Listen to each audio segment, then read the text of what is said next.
Okay, good morning, everybody. And thank you for the invitation to talk this morning about this also challenge in renal transplant. So what are we talking about? About 10% of children with end-stage kidney disease are at this stage because of steroid-resistant nephrotic syndrome.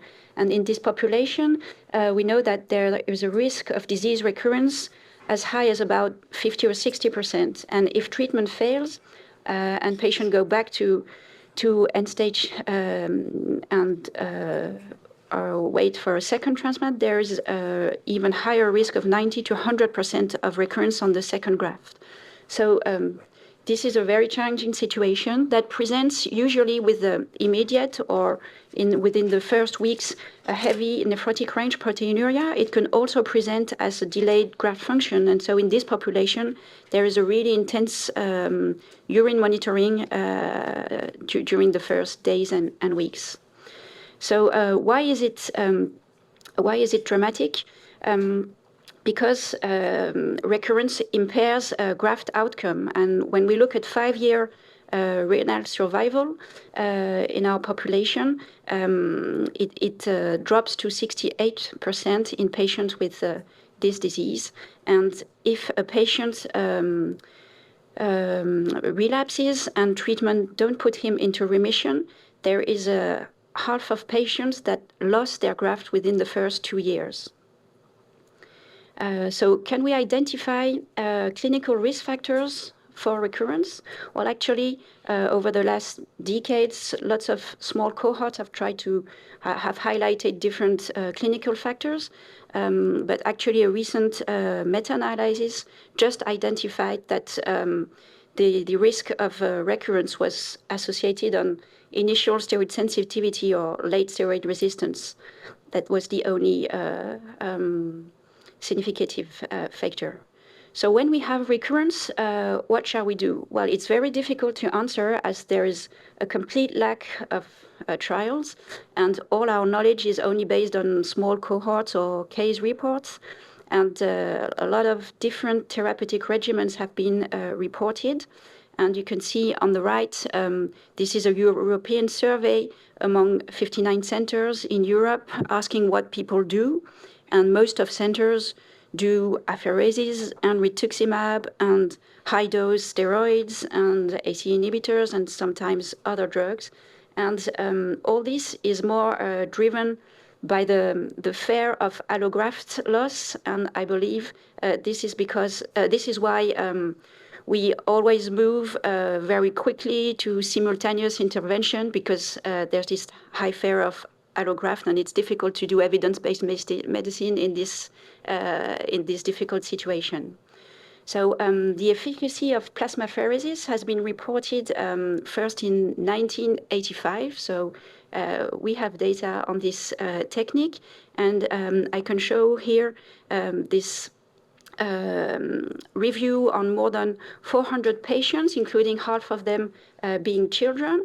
And plasmapheresis enables a response in 70% of children, and a higher response is correlated to an early start of the procedure and a lower proteinuria. Immunoadsorption of immunoglobulin is a more selective technique that has also been reported for a long time. The first report was in 1998 from Jacques Dantal's team. And here I just show you the French experience reported on 12 patients. 2 of them had not responded to plasma exchange, but were secondarily treated with immunoadsorption. And what we can just highlight is that 10 out of 12 responded to this technique, but 8 out of 10 became dependent on the technique. And so proteinuria relapsed again when we tried to discontinue the technique. And in this situation, immunotherapies have been added, and the first report of using rituximab in post-transplant recurrence was this case report published in 2006 with a patient that had only partial response with plasmapheresis and all the combined therapies. And because of increased proteinuria at 8 months, he received rituximab. And following this treatment, he could have complete and sustained remission. And again, here I share the French experience. It's in the adults this time, of 19 patients. Interestingly, there was success adding rituximab in half of the patients that had either failed with no response to the combination with plasma exchange and high dose treatments, or patients that relapsed after discontinuing plasma exchange. So all these data and the lack of strong data and guidelines have conducted the certain group to propose these clinical recommendations in 2021. And so you can see the intervention is to start early plasma exchange or immunoadsorption, ACE inhibitors, and if no adequate response or dependence to the technique, to switch the apheresis technique and to add rituximab or ofatumumab when it was available. So let's stop on the pathophysiology of INS. Everybody agrees now that the mechanism relies on a circulating factor, and there is accumulation of evidence for this. The post-transplant recurrence is one of them, but also the transmission from a mother who during relapse gives birth to a neonate with a transient nephrotic syndrome, the efficacy of the techniques we just told about, also the successful retransplantation in a second recipient because of relapse in the first recipient. So there are these two publications on this audacious way of doing. The disease relapsed in the first recipient with the FSGS, and they decided to remove the kidney and to give it to a second recipient, which has another disease, a non-immunological disease, and proteinuria disappeared very quickly in the second recipient. And there are also experimental data supporting this. When you take serum or just immunoglobulin fractions from patients and that you give it to rats or mice, you're able to induce proteinuria with something being in their serum. So there is a circulating factor, but over the last decades, nephrologists have been looking for these factors, and there's an increasing list of candidates, but none of these candidates could be validated yet. And interestingly, there is a recent regain of interest in publication highlighting a possible role for autoantibodies. And you have all heard about this publication in 2021 showing that antinephrin antibodies were found in about half of patients with INS, and that was correlated with remission or relapse status. Well, in this publication, there was also a case report of a young adult with initial steroid-sensitive nephrotic syndrome that had a deceased donor renal transplant as a young adult. And this patient had serum collection prior to transplantation, and they could demonstrate that in the serum almost 2 years prior to the transplantation, he had very high antinephrin antibodies, and these antibodies were still high when they started plasmapheresis at day 13 post-transplant because of the relapse. And while the patient did respond to treatment and remains in remission at 1 year post-transplantation, while he has negative antinephrin antibodies. And there is also this effort of Marianne Delville 10 years ago to try to propose an antibody panel to predict FSGS recurrence. And so she proposed a model with 7 antibodies. So all of this arguing for this antibody-mediating disease. So more generally, both steroid-sensitive forms and these very critical recurrence forms. We believe that there is a key role of B cells in the pathogenesis of the disease. And interestingly, in other autoimmune conditions, most of these data comes from hematology. Colleagues have demonstrated that plasma cells played a crucial role in the refractory forms of the disease. And so you know that there are lots of subsets of B cells, and not all of them express CD20. And so when you use rituximab, you don't target the most mature B cells that are plasma cells that are resident in bone marrow and that are the one who secrete for long-term high affinity antibodies. And even more, when you give rituximab to your patients, there is a kind of retrocontrol that with an increase in some cytokines that are necessary for B cell survival, and you may increase the survival of these cells when you give rituximab. So these cells, the long-lived plasma cells, might really be an interesting target in these refractory forms. And these cells have the CD38 antigen on their cell surface. And there are available antibodies like daratumumab, who has been approved in multiple myeloma, and another antibody that is also under study in different renal conditions. And so these antibodies are able to target plasma cells. So we used this treatment in a very severe girl. So I can share this case report with you. It was a 2-year girl who presented with multi-resistant nephrotic syndrome and on native kidney. She resisted to plasma exchange, IV cyclosporine, and she very quickly turned to end-stage renal kidney disease. And she received a deceased donor kidney transplant at 4 years. She relapsed immediately, and we started on daily immunoabsorption, high-dose tacrolimus, IV steroid pulses, and also B-cell depletion with obinutuzumab. And despite daily immunoabsorption, so a really intensive therapy, we couldn't get remission. And she received a daily immunoabsorption during 99 days, so 3 months of daily.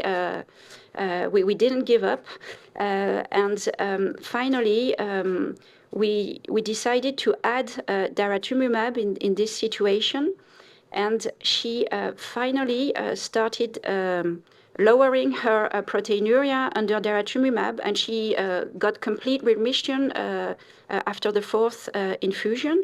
And so we could withdraw immunoabsorption after 150 days. And we continued OB and daratumumab reinfusion on the next month. And this was 3 years ago. And she's now doing very well. But she had some infectious complication, and she probably will need immunoglobulin supplementations for years or even more. But we didn't give up, and she's doing very well now. Another situation where we use this drug daratumumab is this small case series that I presented in ESPN. It's in patients that are less severe than the little girl, patients that did respond to immunoabsorption or plasma exchange. They also had an anti-CD20 antibody, either OB or rituximab. But with this combination, we couldn't stop immunoabsorption. They relapsed immediately or in the following weeks when we stopped the technique. And so in these patients, we did the procedure again, so intensive immunoabsorption to put them into remission. And then we added infusions of daratumumab. And in these 4 patients, we could successfully withdraw immunoabsorption. And we have almost 2 years follow-up for these patients, and three of them are doing very well. And the fourth one, which was a young adult with a second transplant, unfortunately, he went to the adult department, and he lost his graft because of rejection. Another way to target these long-lived plasma cells is not to deplete them, but to target cytokines that are necessary for maturation and survival of cells. And so there's the B cell activating factor that has been shown increased in nephrotic syndrome. And this treatment, belimumab, that targets the BAF factor is available and has been shown efficient in other renal conditions. And so I can share with you this experience of a 10-year-old girl who presented at the age of 10 years multi-resistant nephrotic syndrome, and she ended up in end-stage disease after 9 months, and she received a deceased donor kidney transplant at the age of 12 years. And for this patient, we had chosen to do a pre-treatment with rituximab. So she was under B-cell depletion since 1 year when she got the transplant, and we also did 1 session of immunoadsorption before graft. She relapsed on the first day, but she did respond to immunoadsorption. And she was very sensitive to immunoadsorption. But the problem is that every year she relapsed. So she had the fistula. So each time she relapsed, we could do again immunoadsorption. And like after 2 or 3 sessions, she turned again into remission. So we kept on doing like this for a few years. And this was the same if she was under B-cell depletion with rituximab or not. And finally, in 7 years after transplantation in 2019, we decided to add belimumab to rituximab to target these plasma cells. And so she received 6 months of belimumab in addition to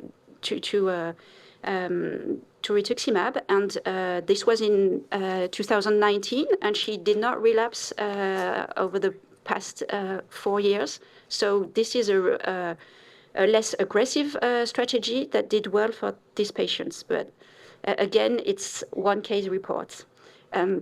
So some of these patients had pre-treatment to prevent recurrence, and this strategy has been reported very early. There's this Japanese cohort in the year 1990s. They showed that with most patients had living donor, so they performed 3 plasmapheresis prior to the transplantation, and they showed that they could reduce of 50% the risk of relapsing. And when we go back to our European survey and ask our colleagues what do they do, well, most centers do not do any pre-treatment strategy. 1/3 combine plasma exchange with rituximab or plasma exchange alone, and some centers do depending on the patient's situation. So I told you there was a complete lack of trials. Well, actually, there is one trial in the US trying to answer to the question that does pre-treatment reduce rate of recurrence at 1 year? And so in this trial, including both children and adults, all patients receive pre-transplant plasmapheresis, and then they're randomized into no additional treatment or 1 rituximab infusion prior to transplant, and they're going to see if it reduces recurrence, time to recurrence, and also the other events. So I'll move quickly to this. I can also share an observation of a patient pre-treated with daratumumab. This was a 5-year-old boy at diagnosis of steroid-resistant nephrotic syndrome. He received a first kidney transplant at 8 years of age, and he relapsed at day 1. He had quite an intensive therapy. It was not in our center, but he received intensive plasma exchange, and he never reached complete remission, so just partial remission, and then he was uncontrolled again. And despite 49 plasma exchange and 38 immunoadsorption, he lost his graft at 2 years. And so this patient stayed during 10 years almost in dialysis, and then he came to our center, and we decided to pre-treat him with a heavy protocol, but he received B-cell depletion with obinutuzumab and CD38 depletion with daratumumab. And it was a deceased donor, so we started this process while he was on the waiting list. And 11 months after, he got a deceased donor transplant. We performed one immunoadsorption before transplantation. So he did relapse at day 8, but he responded to immunoadsorption, and so we tried to discontinue immunoadsorption at day 9, and he relapsed again. So we re-intensified and went slower to win the treatment. And at that time, he had CD38 cells recovery, so we injected daratumumab, and we could discontinue the immunoadsorption in him at that time. So this was 18 months ago. He's still under B-cell depletion. He has recovered CD38, but he has CD20 depletion. He needs monthly immunoglobulins, but he is doing very well with his second graft. So is this all about our heavy treatment protocols, or maybe is it just the way it should go? There's this interesting report looking at how patients go on their second transplant comparing to the first one. So it's about 20 patients with the first transplant at pediatric age. And the authors show that the relapse on the second graft is less severe, and that there is a higher graft survival. So there's a lots of bias. I don't know if it's just because the treatment changes over the period or because we were more aggressive for these patients. But I like one of their conclusion is that knowing that retransplants are not destined to fail and that severe recurrence is less likely in a second transplant, this may encourage more frequent and more timely retransplantation in this population. And so definitely we should not leave these patients on dialysis waiting. And we should be aggressive for these patients. So I added daratumumab to this clinical recommendation graph. And just my last slide to share something we're working on in France. We're still working with the methodologies, but the project is called Piano.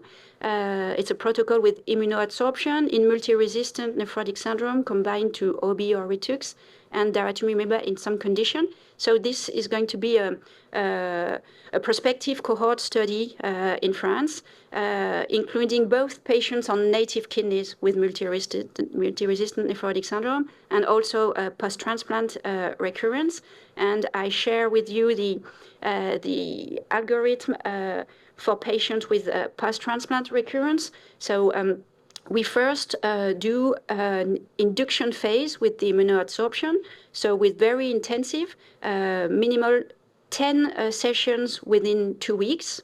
And if patients get into remission, defined by a ratio below 0.05 gram per millimole of proteinuria and creatinine. If they get into complete remission, we add again 2 more sessions, and then we move to the biotherapy strategy. And if they don't, we go on with this intensive strategy until day 28, so 1 month. And if they are not in remission, everyone does what he wants, they go out. If they're in partial remission only, they also move, but will get not only CD20, but also daratumumab. And so patients may come to the transplant with already CD20 depletion. And so once they will be in remission, we will just add daratumumab. And if patients are not under CD20 depletion, we will first give rituximab or OB when they are in remission after the intensive phase. And then we try to lower the rhythm of sessions. And then we do again at the end of the last immunoadsorption, we do again a reinfusion of both drugs. So my last slide is what's the future of this dramatic condition? We of course have to work on biomarkers to predict relapse and predict treatment response, and we need well phenotyped cohorts, and this is part of the aim of this prospective cohort study. I think there's something to optimize regarding B-cell strategies. And there are now new available drugs that really may help for these patients. And in these patients that have failed despite all available drugs in 2023, I think we can still share this hope with them about dual immune system and organ transplant. There has been this report in patients with Schimke disease, and there was an abstract from the team from Stanford reporting in a patient at the time of a second graft a combined parental stem cell transplantation followed by the same kidney donor transplantation. And so actually this patient seems to do very well now with no recurrence and is free of any immunosuppressive drugs.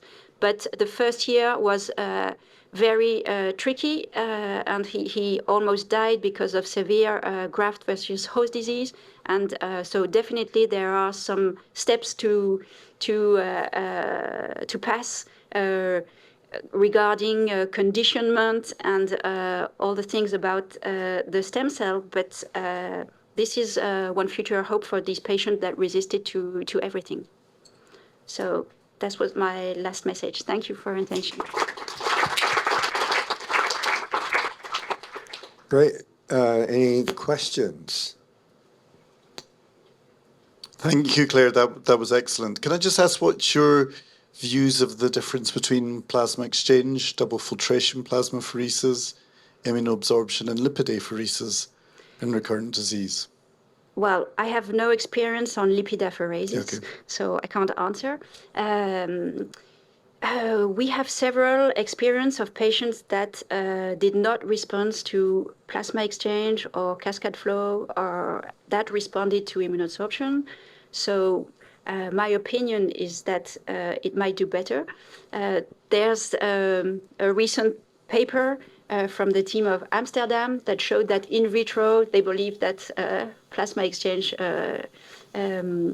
would do better conceptually. I really believe of this autoantibody mechanism, and we have a really good experience with immunoabsorption, and it is also easier. It's just you can move with the machine in the patient's room. It's well tolerated, and so I think it's an interesting technique. But some patients do well under plasma exchange, and so if in some teams or some countries people just only do plasma exchange, it would be really interesting to just have the same time points and the same biotherapy addition to this to compare. In France, we would not do, all the teams in France have moved to immunoadsorption, and so we will not be able to do any randomized trials between plasma exchange and immunoadsorption. French colleagues won't move back to this, so I don't know if it's more mixed background here, and if you will be able to, in England, to do this randomized trial. And do you use Therasorb as your column? Yes. Okay. And when you said your patients require intravenous immunoglobulin with daratumumab, is that based on immunoglobulin levels, or yes. is it? So they don't, it's not intensive, but long-lasting. Actually, patients who have had, in the situation of post-transplant additional immunosuppressive treatment, all these patients have low immunoglobulins, and sometimes below 2, below 1. So like sometimes in other conditions we've let them low and they don't have yes. lots of infections, but you haven't had you didn't not use intravenous immunoglobulin, they got infections, then you added it, you just have used it to get... Yes, well, in the French series of 4 patients, 2 are under immunoglobulins and 2 did not, okay. But it's again a lot of fair and not very rational use. Thank you for an excellent talk. Thank you, Claire. It's so interesting because we've switched to LDL pheresis and have never done immunoabsorption for this. So there's so much variation.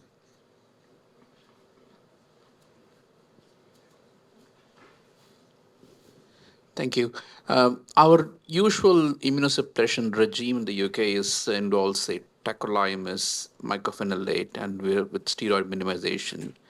And our, say, induction agent is basiliximab. In a patient who we think has got a high chance of recurrence, should we change that regime to include rituximab? And what is your views on just continuing with tacrolimus, or should we switch over to IV cyclosporin? So in our center, we do not change our protocol. So we use basiliximab, and so in these patients, if they relapse, we would just add methylprednisolone pulses, and we would not withdraw at 4 days like we usually do. And we would usually these patients either have delayed graft function, or if they have very nice decrease in serum creatinine, and most of the time there is not a big issue with the creatinine, and so we really give them very high level. We aim like 20 of throw level in the blood of tacrolimus, so we give high dose tacrolimus.